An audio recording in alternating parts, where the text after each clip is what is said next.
The challenge is for builders, developers, investors, if you've been going through a project for 2 or 3 years and entitlements to get it shovel ready, dirt ready, and now cap rates have changed, interest rates have changed, cost of capital has changed, you don't have the flexibility to just say, okay, well, I'll just go on hold for 2 years until the market corrects. This is, you can't swim halfway across the ocean, right? You're going to drown, right? So you got to make it to the other side.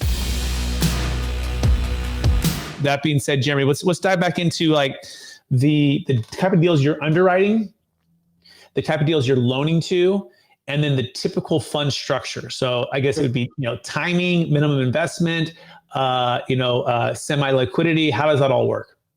Yeah. So we're equally split kind of on two sides, right? So we have a corporate credit side and we have a real estate credit side. So let's start for the real estate for your audience here.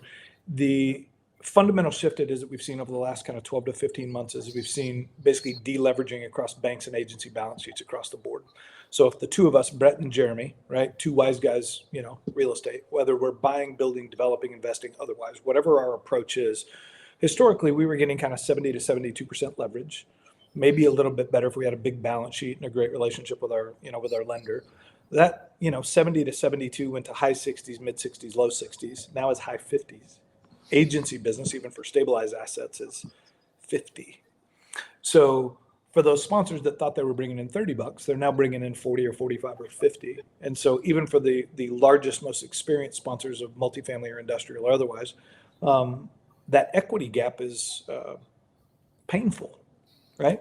The reality is most bankers are not that smart, shitty as that is to say, right?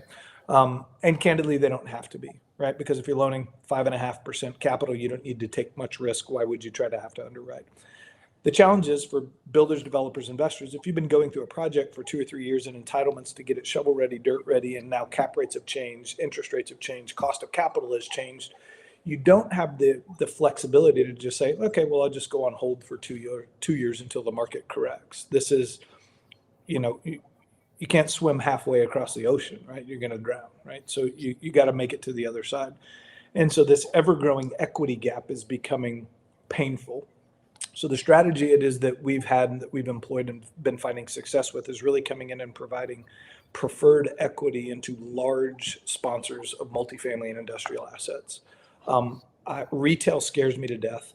Office, I have no idea why anybody's coming out of the ground with new office, considering the world it is that we've been in.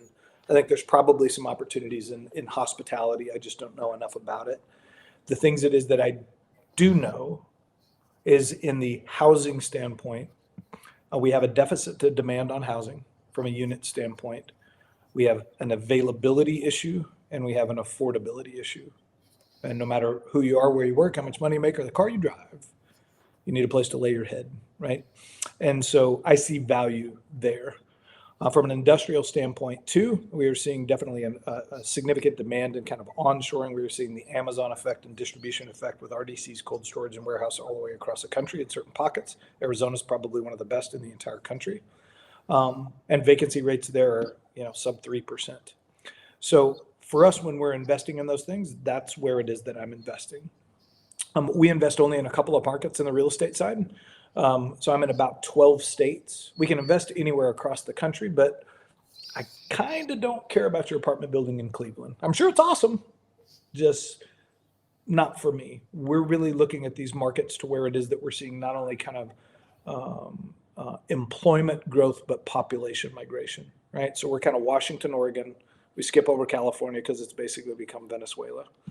We look at Utah, Nevada, Arizona, Colorado, Texas, over across to the Sun Belt states, Alabama, Georgia, Florida, North and South Carolina, Kentucky, Tennessee.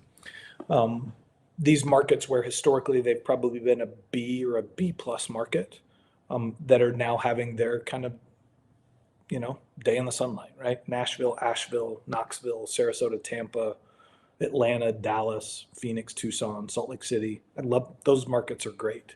When you look at New York, New Jersey, Philly, Chicago, DC, San Francisco, these are not lender-friendly states. Most of them are not even landlord-friendly states, right? So I don't want to be there. And so for us, that's what it is that we're doing. We're writing 2 to 3 year paper interest only, bullet maturity. We've got definitely secured, creditor rights, even in a preferred equity type structure. And our investors are making kind of 9 to 12% current. We do monthly distributions. What else can I tell you? Good, solid deals, right? The only funds I know of in the country that we don't leverage the fund, I don't sell my paper, and we don't even charge a management fee.